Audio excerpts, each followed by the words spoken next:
तो आज हम बात करने वाले हैं Newton's second law of motion के ऊपर।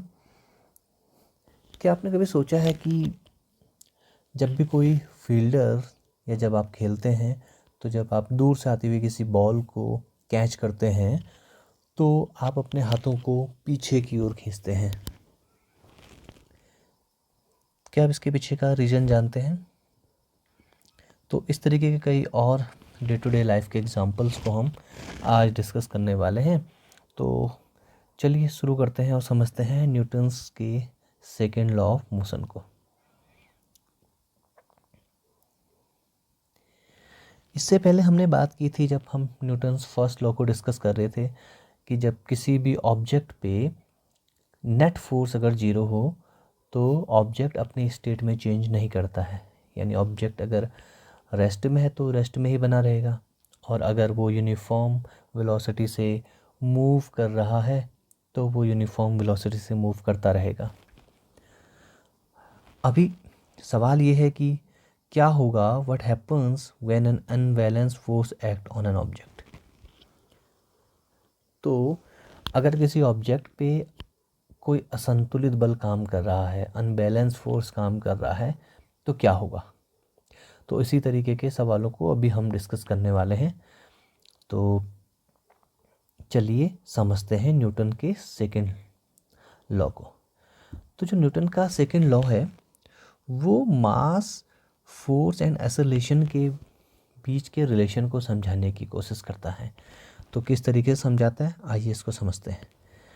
तो इसके according the acceleration of an object is directly proportional to the net force acting on the object and inversely proportional to the mass of the object. तो इसके according किसी भी object, मान लीजिए हमारे पास कोई ऑब्जेक्ट है, इसका मास क्या है आपके पास, इसका मास है m। इस पे आपने कोई फोर्स अप्लाई किया है, ये F नेट फोर्स है या अनबैलेंस फोर्स इस पे काम कर रहा है। तो जब इस पे फोर्स काम करेगा तो इस पे एक्सेलरेशन प्रोड्यूस होगा। ठीक है, तो अभी आप समझ गए होंगे कि ये जो सेकेंड लॉ है ये इस बात का आंसर्स देता है कि अगर किसी ऑब्जेक्ट पे फोर्स काम कर रहा है तो ऑब्जेक्ट में एक्सेलरेशन होगा। एक्सेलरेशन का मतलब उस ऑब्जेक्ट की वेलोसिटी में चेंज होगा। एक्सेलरेशन का मतलब क्या होता है, change in velocity, change in velocity. ये हम मोशन वाले चैप्टर में पढ़ चुके हैं। तो सिंपल आप ये समझ लीजिए, सेकेंड लॉ इस बात का आंसर हमको देता है कि अगर किसी भी ऑब्जेक्ट पे अनबैलेंस फोर्स वर्क कर रहा है, काम कर रहा है, तो ऑब्जेक्ट में एक्सेलरेशन होगा, यानी ऑब्जेक्ट की वेलोसिटी में क्या होगा, चेंज होगा। ठीक है, तो इसका पहला हिस्सा कह रहा है कि acceleration of an object is directly proportional to the net force. तो पहला हिस्सा कह रहा है जो एक्सेलरेशन है ए, वो डायरेक्टली प्रोपोर्शनल है एफ नेट, और ये सेम फोर्स की डायरेक्शन में ही होगा। एक्सेलरेशन की जो डायरेक्शन होगी वो कहाँ है, फोर्स की डायरेक्शन में। ये तो पहला वाला हिस्सा हो गया। एंड क्या कह रहा है, inversely proportional to the mass of the object. ये जो एक्सेलरेशन है ये इनवर्सली प्रोपोर्शन है, यानी इसको 1 में रखेंगे मास, तो मास को हम m से शो कर रहे हैं, तो ये इस तरीके से आ जाएगा। तो ये जो दो स्टेटमेंट, जो एक स्टेटमेंट लिखा है दो अलग अलग फॉर्म में, वो हमने इस तरीके से लिख दिया। यानी ये पहला वाला जो इक्वेशन फॉर्म हमने लिखी है इसमें ये क्या कह रहा है, एक्सेलरेशन डायरेक्टली प्रोपोर्शनल है फोर्स के, यानी फोर्स बढ़ेगा तो एक्सेलरेशन भी बढ़ेगा, और अगर फोर्स कम होगा तो एक्सेलरेशन भी कम होगा। दूसरा वाला क्या कह रहा है, एक्सेलरेशन इन्वर्सली प्रोपोर्शन है, व्युत्क्रमानुपाती है। इन्वर्सली प्रोपोर्शन का मतलब क्या होता है, व्युत्क्रमानुपाती। यानी एक बढ़ेगा तो दूसरा वेरिएबल क्या हो जाएगा, कम होगा। यानी अगर ऑब्जेक्ट का मास अगर आप बढ़ा देंगे तो एक्सेलरेशन क्या हो जाएगा, कम हो जाएगा। और अगर ऑब्जेक्ट के मास को अगर हम क्या कर देंगे, रिड्यूस कर देंगे, तो आपका एक्सेलरेशन क्या हो जाएगा, बढ़ जाएगा। ठीक है, तो इस तरीके का रिलेशन है।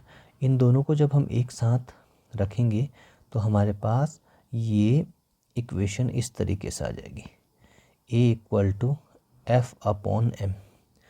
इसी को आप दूसरे तरीके से रीअरेंज करके रख सकते हैं। अगर m को दूसरे साइड अगर हम लेके जाएं तो a के साथ मल्टीप्लाई होके this will give you F=ma। तो this is another way to write this equation. तो F=ma ये लॉ है, सेकेंड लॉ ऑफ मोशन। तो F यहाँ पे क्या है, F है आपका फोर्स, जो अनबैलेंस फोर्स बॉडी पे अप्लाई हो रहा है। m क्या है, मास यानी द्रव्यमान वस्तु का। और a क्या है, एक्सेलरेशन, त्वरण। तो जो सेकेंड लॉ है वो हमको फोर्स, मास और एक्सेलरेशन के बीच के रिलेशन को देता है। ठीक है, तो ये तो बात होगी फोर्स, मास और एक्सेलरेशन के टर्म्स में इसको समझने का। इसको दूसरे तरीके से भी समझा जा सकता है, तो ये काफ़ी इंपॉर्टेंट है। पहले आप इसको समझिए, F=ma। ओके, तो अभी चलते हैं नेक्स्ट। इसको मोमेंटम के टर्म्स में भी हम समझ सकते हैं। तो the second law of motion state that the rate of change of momentum of an object is proportional to the applied unbalanced force in the direction of force। यानी जो rate of change of momentum है किसी object का, वो force, जो unbalance force है उसके क्या होता है, डायरेक्टली प्रोपोर्शनल होता है। ठीक है, तो ये अपना सेकेंड लॉ को इस तरीके से भी लिखा जा सकता है। ठीक है, rate of change of momentum is directly proportional to the unbalanced force या applied force। ठीक है, इसको एक और तरीके से कह सकते हैं कि when an unbalanced external force acts on a moving object its velocity change। यानी जब किसी भी ऑब्जेक्ट पे एक एक्सटर्नल अनबैलेंस फोर्स एक्ट कर रहा होता है, काम कर रहा होता है, तो उसकी वेलोसिटी चेंज होगी। This is the key point, है ना। यानी फोर्स काम कर रहा है, अनबैलेंस फोर्स काम कर रहा है, तो ऑब्जेक्ट की वेलोसिटी चेंज होगी। और अगर ऑब्जेक्ट की, यानी due to the change in velocity of the object its momentum also changes. और अगर उसकी वेलोसिटी चेंज हो रही है तो इसके कारण उसका मोमेंटम भी क्या होगा, चेंज होगा। इसको अभी हम करके देखेंगे। तो मोमेंटम क्या होता है, थोड़ा सा एक ब्रीफ आइडिया यहाँ पे ले लें। मोमेंटम को हम P से डिनोट करते हैं। मोमेंटम पे एक और वीडियो होगा जिसमें हम डिटेल में इस पर बात करेंगे। अभी के लिए हम समझ लें, मोमेंटम किसी भी ऑब्जेक्ट का जो मोमेंटम होता है उसको हम उसके मास इनटू वेलोसिटी के प्रोडक्ट के रूप में लिखते हैं। ठीक है, यानी P momentum equal to mv। तो ये मोमेंटम है P equal to m into v. ठीक है, और मोमेंटम है क्या, आप इसको ऐसे समझ सकते हो, ये प्रॉपर्टी है मूविंग ऑब्जेक्ट की। मोमेंटम इज अ प्रॉपर्टी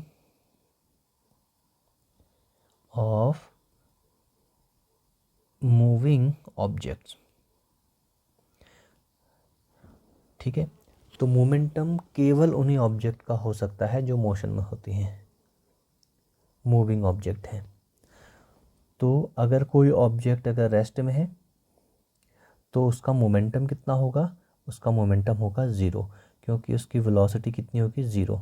तो अगर वेलोसिटी अगर ज़ीरो होगी तो मास इनटू ज़ीरो मल्टीप्लाई करके क्या आ जाएगा, आपको मोमेंटम ज़ीरो देगा। ठीक है, तो अब इसको समझते हैं। ठीक है, तो हम इसको वन बाय वन समझते हैं। तो मोमेंटम आपको समझ आ गया है। अभी हम थोड़ा इस लॉ को समझते हैं, ये क्या कहना चाह रहा है। तो इसके अकॉर्डिंग मान लीजिए आपके पास ये कोई ऑब्जेक्ट है, ये कोई सरफेस है, यहाँ पे हमारे पास एक ऑब्जेक्ट है जिसका मास m है। इस पे हमने एक एक्सटर्नल फोर्स F अप्लाई किया, तो इसका इनिशियल मोमेंटम या इनिशियल वेलोसिटी u थी, तो इनिशियल मोमेंटम कितना हो जाएगा, mu हो जाएगा। और मान लीजिए ये कुछ टाइम बाद t टाइम में यहाँ पे था, तो इसकी वेलोसिटी v थी t टाइम बाद, तो इसका फाइनल मोमेंटम क्या हो जाएगा, mv। ठीक है, तो हमने क्या बात की है, हम बात कर चुके हैं कि अगर किसी ऑब्जेक्ट पे अगर कोई एक्सटर्नल फोर्स काम कर रहा है, और वो भी फोर्स कैसा है, अनबैलेंस फोर्स काम कर रहा है, ठीक है, तो उसकी वेलोसिटी में चेंज आएगा। तो हम कह सकते हैं लेट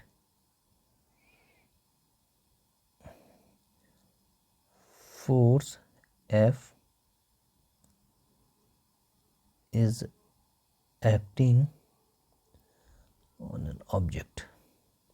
ठीक है, ये किसी ऑब्जेक्ट पे काम कर रहा है, तो हम कह रहे हैं of mass m, mass m के ऑब्जेक्ट पे काम कर रहा है for time t, for time t। अब इसका क्या होगा, इसकी अगर इस पे फोर्स काम कर रहा है t टाइम के लिए, तो इसके कारण इसकी वेलोसिटी में चेंज आएगा। तो कितनी वेलोसिटी है, मान लो इनिशियल वेलोसिटी u है, तो फाइनल वेलोसिटी क्या हो जाएगी, v। तो due to this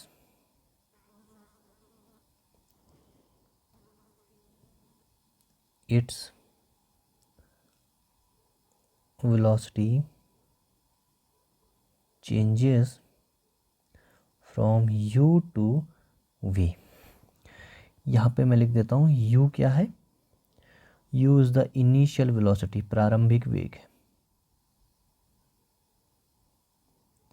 and v is the final velocity.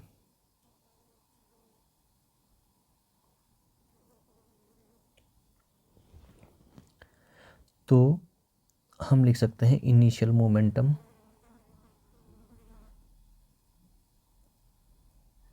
प्रारंभिक संवेग, जिसको मैं PI लिख सकता हूँ।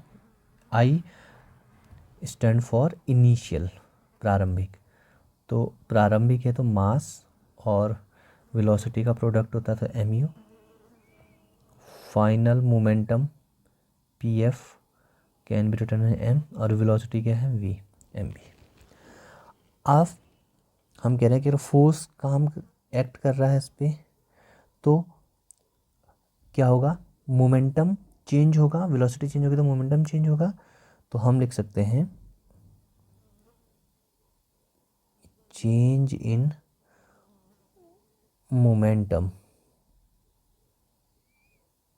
इन टी टाइम। ठीक है, तो चेंज अभी निकालना होता तो कैसे निकालेंगे, फाइनल मोमेंटम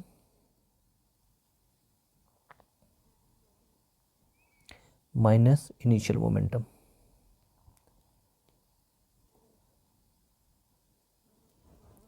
तो फाइनल मोमेंटम क्या है, एम भी, इसको पी ही लिख दो। ठीक है, एम भी माइनस एम यू। अब यहाँ देखिए ये यू है, यहाँ दोनों से m कॉमन आ जाएगा और भी माइनस यू। अब इसका रेट ऑफ चेंज निकालिए, rate of change of momentum. Rate of change of momentum का मतलब अभी हम ऐसे क्यों निकाल रहे हैं, अभी थोड़ा देर में समझ आएगा कि टाइम के रिस्पेक्ट में इसका मोमेंटम कैसे, रेट ऑफ चेंज मोमेंटम कैसे लिखेंगे, m v minus u upon t. ठीक है, तो rate of change of momentum क्या हो जाएगा, एम वी माइनस यू, और टाइम से क्या कर दिया, इसको डिवाइड कर दिया। ठीक है, तो rate of change of momentum ये आ गया।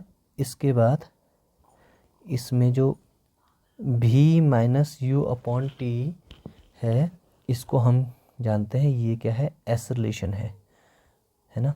एसलेशन क्या होता है, v minus u upon t, ये हमने इक्वेशन ऑफ मोशन में देखा था।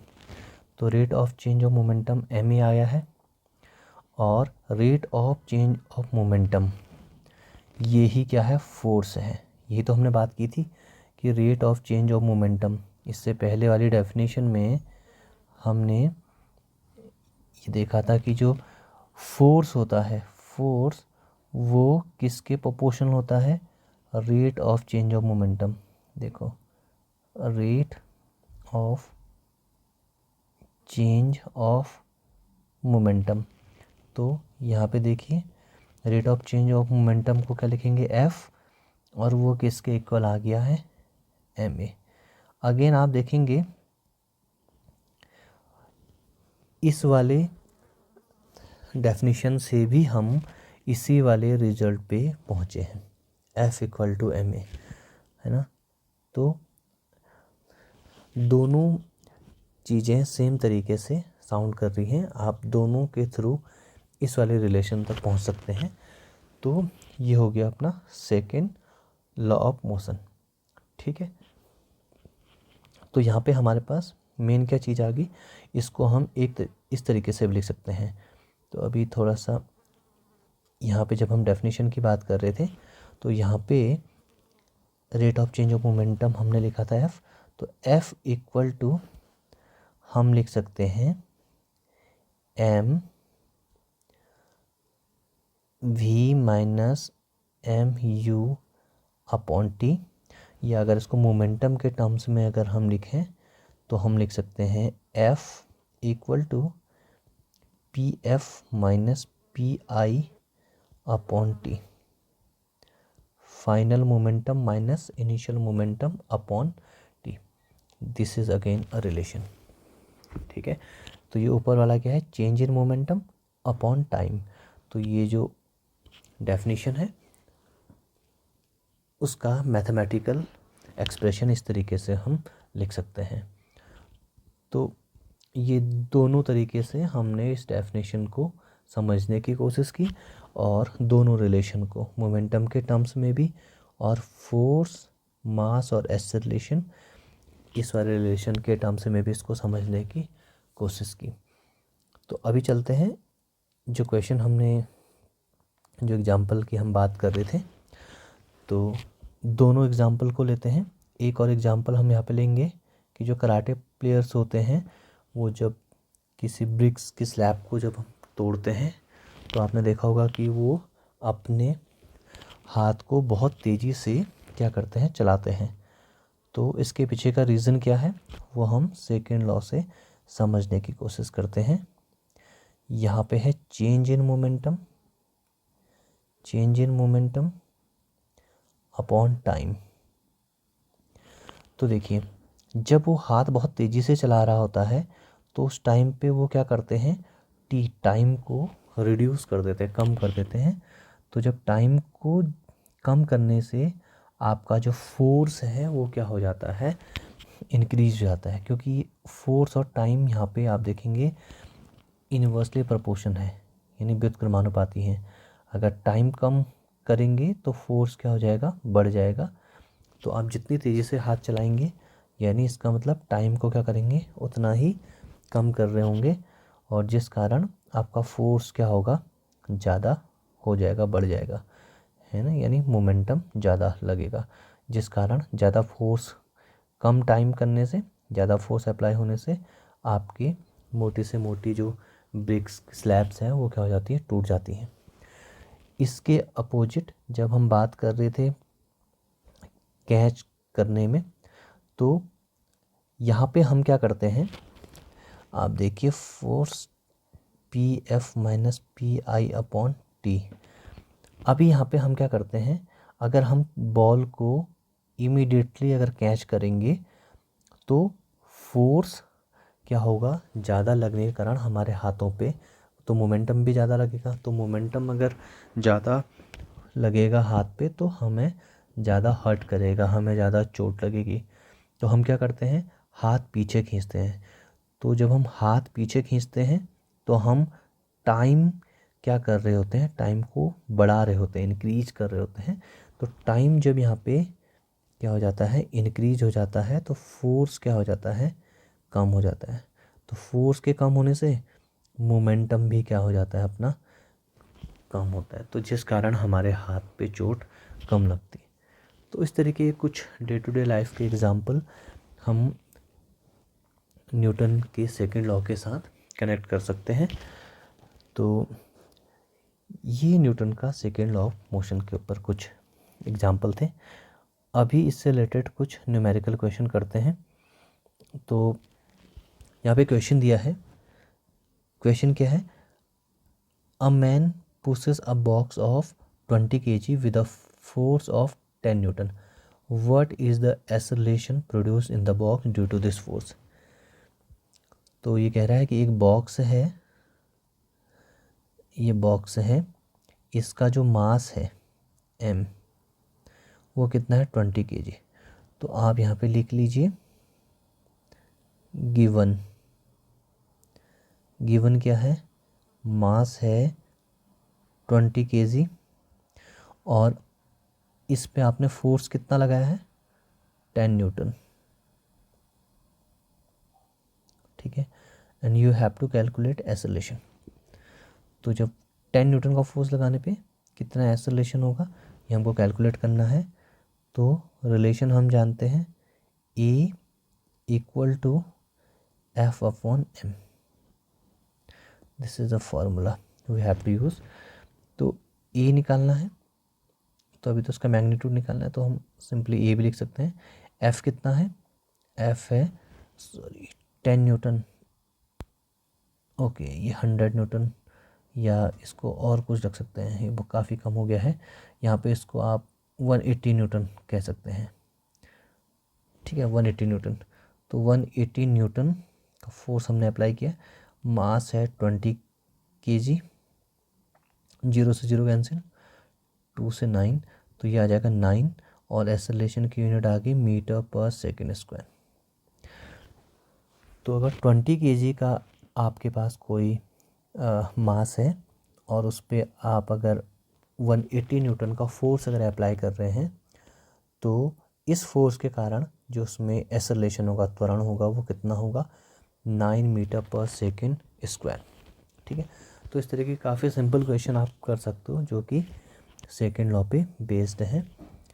तो आज के लिए इतना ही, होप कि इस कॉन्सेप्ट में आपकी क्लैरिटी बनी होगी। तो मिलते हैं नेक्स्ट वीडियो में, उसमें हम बात करेंगे Newton's third law of motion की, जिसको action law of action reaction भी कहा जाता है, ठीक है। तो मिलते हैं नए वीडियो में।